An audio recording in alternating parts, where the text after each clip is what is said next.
ദൈവനാമം മഹത്വപ്പെടട്ടെ. പ്രഭാത വചനത്തിലേക്ക് എല്ലാ വിശ്വാസിനി വിശ്വാസികൾക്കും സ്വാഗതം. ഇന്നത്തെ ചിന്താവിഷയം എന്നത് വിശ്വാസികളുടെ ഓട്ടം. ഒരു വിശ്വാസി ആത്മീയമായ ഓട്ടക്കളത്തിലാണ്. അപ്പോൾ അവർ ശ്രദ്ധിക്കേണ്ടതായ ചില കാര്യങ്ങളാണ് നാം ഇന്ന് ചിന്തിക്കുന്നത്. വിശ്വാസികൾ നല്ല സാക്ഷ്യം പ്രാപിച്ചവരായിരിക്കണം. വിശ്വാസികൾ നല്ല മനസാക്ഷിയുള്ളവരായിരിക്കണം. വിശ്വാസികൾ നല്ല ശുശ്രൂഷകരായിരിക്കണം. വിശ്വാസികൾ നല്ല വേല ആഗ്രഹിക്കുന്നവരായിരിക്കണം. വിശ്വാസികൾ നല്ല പോർ പൊരുതുന്നവരായിരിക്കണം. വിശ്വാസികൾ നല്ല ഭടന്മാരായി കഷ്ടം സഹിക്കുന്നവരായിരിക്കണം. വിശ്വാസികൾ നല്ല ഉപനിധി നിക്ഷേപം വിശ്വാസം സൂക്ഷിക്കുന്നവരായിരിക്കണം. വിശ്വാസ ജീവിത പടകിൽ നാം യാത്ര ചെയ്യാനായിട്ട് തയ്യാറുള്ളവരായിരിക്കണം. അപ്പോൾ അവൻ്റെ മനസ്സിൽ അവനോ വളരണം ഞാനോ കുറയണം എന്ന ചിന്താഗതി ഉളവാകും. ഉദാഹരണത്തിന്, ദാവീദ് തൻ്റെ 73 സങ്കീർത്തനങ്ങളിൽ എങ്ങും ഗോലിയാത്തിനെ കൊന്ന വിവരം പറയുന്നില്ല. യോഹന്നാൻ സ്നാപകൻ തന്നെക്കുറിച്ച് ഒന്നും തന്നെ പറയാതെ യേശുവിനെക്കുറിച്ച് മാത്രം പറയുന്നു. വേണമായിരുന്നുവെങ്കിൽ അവന് തന്നെക്കുറിച്ച് പലതും പറയാമായിരുന്നു. മത്തായി ശ്ലീഹ യേശുവിന് വേണ്ടി എല്ലാം ത്യജിച്ച് വളരെ പ്രവർത്തിച്ചവനാണ്. എങ്കിലും തൻ്റെ സുവിശേഷത്തിൽ തന്നെക്കുറിച്ച് ചുങ്കക്കാരൻ എന്ന് മാത്രമേ പറയുന്നുള്ളൂ. മർക്കോസിൻ്റെ സുവിശേഷം പത്രോസിൻ്റെ ഓർമ്മയിൽ നിന്നും ലഭിക്കുന്നതാണ്. അതിൽ പത്രോസിൻ്റെ യോഗ്യതകളൊന്നും തന്നെ പറയുന്നില്ല. മർക്കോസിൽ തന്നെക്കുറിച്ച് ഒന്നും പറയുന്നില്ല എന്നത് നാം അവിടെ കാണുന്നു. ലൂക്കോസ് തൻ്റെ സുവിശേഷത്തിൽ തന്നെക്കുറിച്ച് ഒന്നും എഴുതാതെ യേശുവിനെക്കുറിച്ച് എഴുതിയിരിക്കുന്നു. യോഹന്നാൻ ശ്ലീഹ തൻ്റെ പേര് പറയാൻ ഇഷ്ടപ്പെടാതെ യേശു സ്നേഹിച്ച ശിഷ്യനെന്ന് മാത്രം പറഞ്ഞിരിക്കുന്നു. തന്നെത്താൻ താഴ്ത്തുന്നവൻ എല്ലാം ഉയർത്തപ്പെടും. കീർത്തി എല്ലാം അപകടകരമാണ്. സൽകീർത്തി അസൂയ ജനിപ്പിക്കുന്നുവെന്ന് നമ്മുടെ അനുഭവങ്ങളിൽ നിന്നും നമുക്ക് മനസ്സിലാകുന്നുണ്ട്. ദുഷ്കീർത്തി മാനക്കേട് ഉണ്ടാക്കുന്നു. ഒരു വിശ്വാസിയുടെ ഓട്ടം ആത്മീയമായ ഓട്ടമാണ്. അവൻ ശ്രദ്ധിക്കേണ്ടത് വിശ്വാസികൾ ബിരുദ് പ്രാപിപ്പാൻ തക്കവണ്ണം ഓടണം.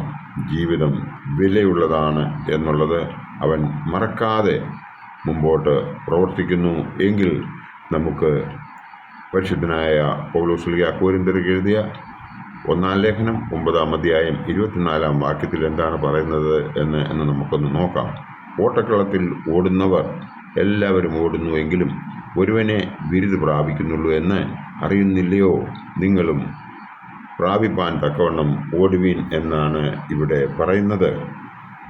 നമ്മുടെ ഓട്ടം ലക്ഷ്യമുള്ളത് ആയിരിക്കണം.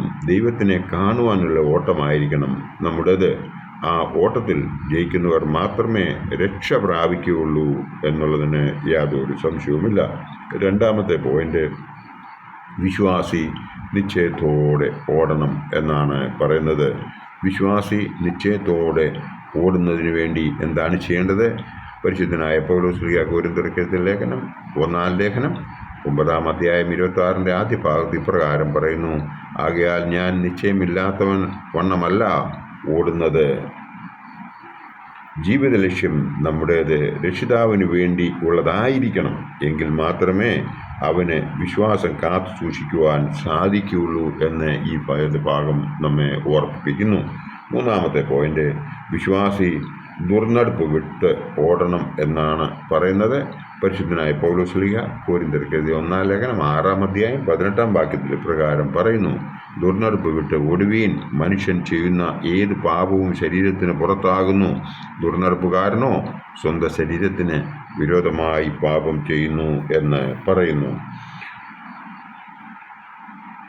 ഉൽപ്പത്തി പുസ്തകം 39-ാം അധ്യായം നമ്മൾ വായിക്കുമ്പോൾ നമ്മൾ കാണുന്ന ഒരു ഭാഗമുണ്ട്. യൗസേപ്പിനെ നോക്കുക.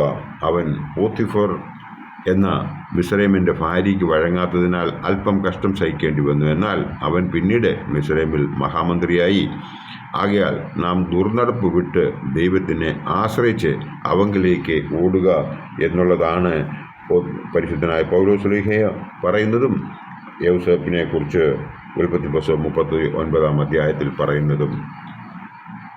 നാലാമത്തെ പോയിൻ്റാണ്, വിശ്വാസി പിമ്പിലുള്ളത് മറന്ന് ഓടണം എന്നാണ് പറയുന്നത്. പിമ്പിലുള്ളത് മറന്ന് ഓടണമെന്ന് പറയുന്നത് പരിശുദ്ധനായ പൗലോസ് ഫിലിപ്പിയർക്ക് എഴുതിയ ലേഖനം 3-ാം അധ്യായം 14-ാം വാക്യത്തിലാണ് പറയുന്നത്. ഒന്ന് ഞാൻ ചെയ്യുന്നു, പിമ്പിലുള്ളത് മറന്നും മുമ്പിലുള്ളത് ആഞ്ഞും കൊണ്ട് ക്രിസ്തുയേശുവിൽ ദൈവത്തിൻ്റെ പരമവിളിയുടെ വിരുദ്ധനായി ലാക്കിലേക്ക് ഓടുന്നു എന്നാണ് പറയുന്നത്. നാം കഴിഞ്ഞു പോയതിനെ മറന്ന് ദൈവത്തിൽ ആശ്രയിക്കണം. അപ്പോൾ നമുക്ക് അനുഗ്രഹങ്ങൾ പ്രാപിക്കുവാൻ സാധിക്കും.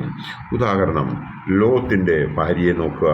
അവൾ പിമ്പിലേക്ക് നോക്കിയതിനാൽ ഉപ്പുതൂൺ ആയി മാറി. ഉൽപ്പത്തി പുസ്തകം 16:26 ഇത് പറയുന്നുണ്ട്.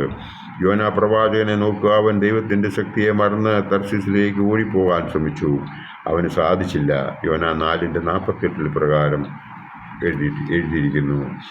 വിശ്വാസി സകല ഭാരവും പാപവും വിട്ട് ഓടണം എന്നാണ് എബ്രായർക്ക് എഴുതിയ ലേഖനം 12-ാം അധ്യായം 1-ാം വാക്യത്തിൽ പറയുന്നത്. പാപങ്ങൾ മൂലവും ജീവിത ഭാരങ്ങളും ഓർത്ത് ഓട്ടം സ്ഥിരപ്പെടുത്തുവാൻ സാധിക്കാതെ പോകുന്നു. അതാണ് നമുക്ക് സംഭവിക്കുന്നത്. അത് സംഭവിക്കാതിരിക്കുവാൻ നാം ഓരോരുത്തരും നോക്കേണ്ടതുണ്ട്. അടുത്ത പോയിൻ്റാണ് വിശ്വാസി യേശുവിനെ നോക്കി ഓടണമെന്ന്. എബ്രായർക്ക് എഴുതിയ ലേഖനം 12-ാം അധ്യായം 2-ാം വാക്യത്തിൻ്റെ ആദ്യ ഭാഗത്ത് അതിനെക്കുറിച്ച് പറഞ്ഞിട്ടുണ്ട്. ക്രിസ്ത്യാനികളായ നാം യേശുവിനെ ആണ് നോക്കേണ്ടത്. ദൈവപുത്രൻ്റെ തൃപാദത്തിൽ നമ്മെ സമർപ്പിക്കുകയാണ് നാം ഓരോരുത്തരും ചെയ്യേണ്ടത്. അതിനായി എപ്പോഴും യേശുവിനെ തന്നെ നനച്ചിരിക്കാം. എബ്രായർ 3:1 പറയുന്നതും കൂടെ ഒന്ന് നോക്കിക്കഴിയുമ്പോൾ നമുക്ക് മനസ്സിലാകും. ആ പഴമൊഴി ഒന്ന് ഓർത്തു നോക്കുക. ഒരുവനെ തന്നെ നനച്ചിരുന്നാൽ വരുന്നതെല്ലാം അവനെന്ന് തോന്നുമെന്ന പഴമൊഴി ഒന്ന് ഓർക്കുന്നത് ഈ അവസരത്തിൽ നല്ലതായിരിക്കും. നമ്മുടെ വിശ്വാസം അവനിലാണെങ്കിൽ അവൻ നമ്മുടെ അടുക്കൽ വരും എന്നുള്ളതിന് യാതൊരു സംശയവുമില്ല.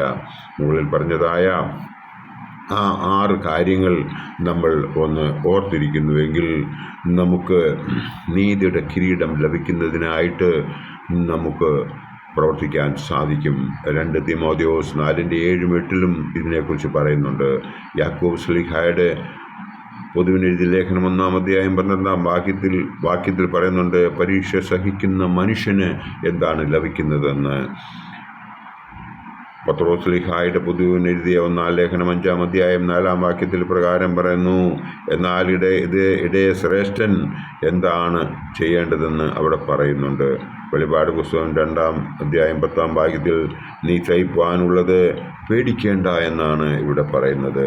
ദൈവത്തിൻ്റെ മക്കളായി ജീവിപ്പാൻ നമുക്ക് ശ്രമിക്കാം. അതിനായി എപ്പോഴും സന്തോഷത്തോടെ കഴിയുക, ഇടപെടാതെ പ്രാർത്ഥിക്കുക. അവൻ നമുക്ക് തന്നതായ നന്മകൾക്കും കൃപകൾക്കും നന്ദി അർപ്പിക്കുക. അങ്ങനെ നമ്മൾ ചെയ്തു കഴിഞ്ഞാൽ നമ്മളുടെ കഷ്ടതകളും വിഷമങ്ങളും പ്രയാസങ്ങളും മനസ്സിലാക്കിയിട്ട് നമ്മളെ അതിൽ നിന്നൊക്കെയും കരകയറ്റുന്നവനായ ആ ദൈവം, ജീവനുള്ള ദൈവം നമുക്കുണ്ട് എന്നുള്ളത് മറക്കാതെ അവനെ സേവിക്കുകയും അവൻ്റെ പാദത്തിൽ നമ്മെ തന്നെ സമർപ്പിക്കുകയും ചെയ്താൽ ദൈവം നമ്മളെല്ലാവരെയും അനുഗ്രഹിക്കും എന്ന് മാത്രം ഈ അവസരത്തിൽ ഓർപ്പിച്ചുകൊണ്ട് ദൈവം നമ്മളെല്ലാവരെയും അനുഗ്രഹിക്കട്ടെ എന്ന് പ്രാർത്ഥിച്ചുകൊണ്ട് എൻ്റെ വാക്കുകളിലൂടെ സമർപ്പിക്കുന്നു. നന്ദി, നമസ്കാരം.